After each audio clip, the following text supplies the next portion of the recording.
ministère de l'Environnement l'a rappelé.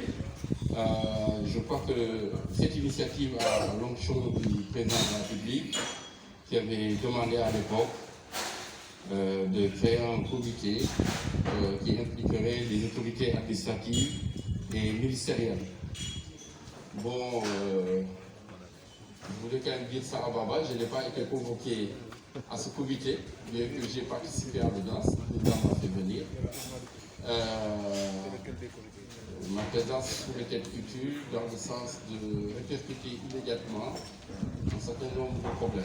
Mais au-delà de ça, je crois que la corniche aujourd'hui fait l'objet de, en plus de la pression foncière, de beaucoup de programmes qui vont venir. Le président nous a annoncé lors de cette audience qu'il va lancer, et je crois que ça a déjà commencé, un programme de 18 milliards pour aménager la corniche à partir de Madeleine, ancien tribunal, jusqu'à la mosquée de la Divinité.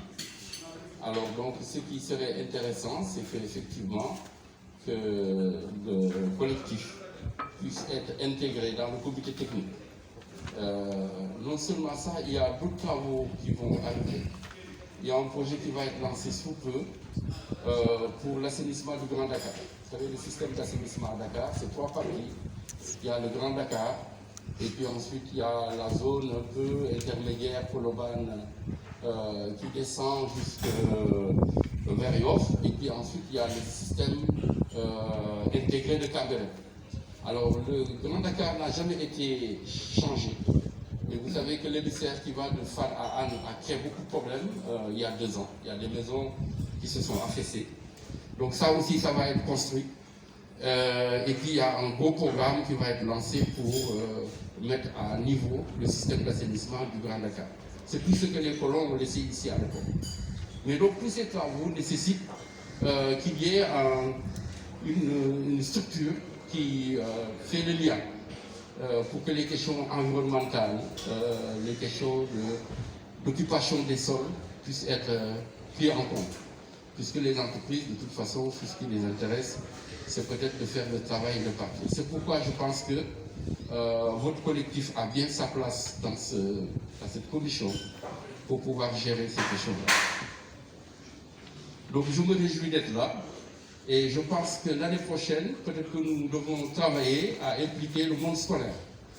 C'est vrai que cette période-là, les élèves sont en vacances, mais quand bien même, les écoles qui sont à côté, à Wakam, l'école française à côté aussi, il y a peut-être des gens qui habitent dans le coin. Ce serait intéressant, puisque c'est leur cadre de vie de les impliquer. Je dois dire aussi qu'il y a le parc forestier de Yoff, qui va être construit ici. Quand l'aéroport a été désaffecté, le président a décidé d'affecter 10 hectares à ce parc forestier. Bon, je pense que là également, c'est très contigu à ce site, et ce serait bien de pouvoir effectivement permettre au collectif d'interagir avec le ministère de l'Urbanisme et de l'Environnement. Un concours d'architecture a été déjà lancé et l'architecte a été déjà choisi. Concours international. Donc sur toutes ces questions-là, je pense que c'est important que effectivement on puisse permettre que vous puissiez agir, puisque je crois qu'aujourd'hui, vous êtes très engagés autour de ce site, mais aussi autour de la corniche de manière générale.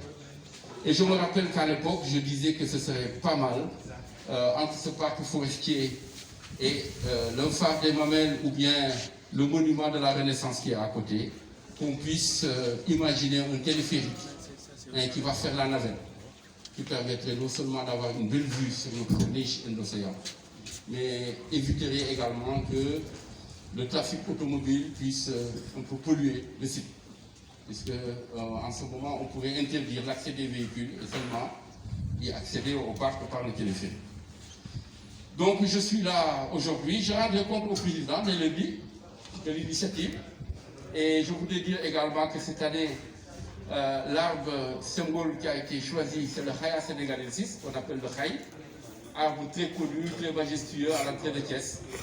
Et en tout cas, personnellement, je vous en donnerai 10 sujets la semaine prochaine quand même, parce que les khayas dont je dispose sont à Toubacouta. Donc je vous les amènerai et vous verrez dans le site comment mettre des khayas qui sont constitués un arbre très majestueux, très résistant et qui peut facilement se faire 150 ans. Alors la ville de Thiès est connue pour ses khayas à l'entrée, en bourg. Alors je rappelle que ces khayas ont été plantés par Mamadou Dia entre 1964 et 1969. Et ils sont toujours là à tourner. Voilà. Merci beaucoup, merci et bon courage à tout le monde.